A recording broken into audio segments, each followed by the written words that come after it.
உங்களுக்கு ஒரு மேட்டர் தெரியுமா? ஸ்விக்கியும், Zomatoவும் ஃபுட் டெலிவரி பண்ற கம்பெனிஸே கிடையாதாம். அடடே! இது தெரியாம போச்சே அப்படின்னு நம்ம யோசிச்சுட்டு இருக்க விஷயங்கள பத்தி தான் இந்த வீடியோல நம்ம பார்க்க போறோம். ஸோ வாங்க வீடியோக்குள்ள போலாம்.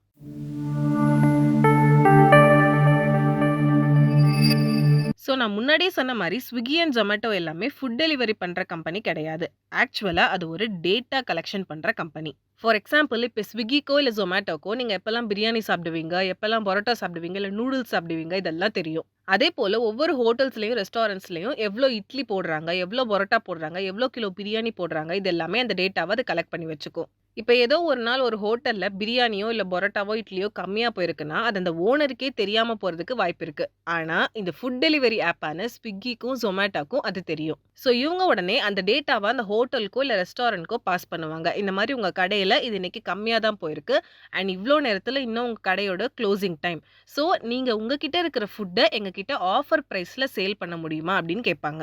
ஸோ அந்த ஹோட்டல் ஓனர்ஸும் என்ன பண்ணுவாங்க, சரி இது இருந்தா கீழ தான் கொட்டணும். இதுக்கு பதிலா நம்ம கொஞ்சம் காசாவது பார்க்கலாம் அப்படின்னு சொல்லிட்டு அவங்க சொல்ற இந்த யோசனைக்கு ஒத்துப்பாங்க. இதனால தான் சில ஃபுட்ஸ்க்கு சம்டைம்ஸ் நமக்கு அன்பிலீவபிள் ஆஃபர்ஸ்லாம் கிடைக்குது. இன்னும் தெளிவா சொல்லணும்னா, சம்டைம்ஸ் விக்காத ஒரு ப்ராடக்ட்ட வித்து குடுக்குறது. ஸோ இந்த மாதிரி டேட்டா கலெக்ஷன் பண்ற வேலைய தான் Swiggy அண்ட் Zomato கம்பெனிஸ் பண்றாங்க. அண்ட் இத பேஸ் பண்ணி அவங்களோட ஃபுட் டெலிவரியும் அமையுது.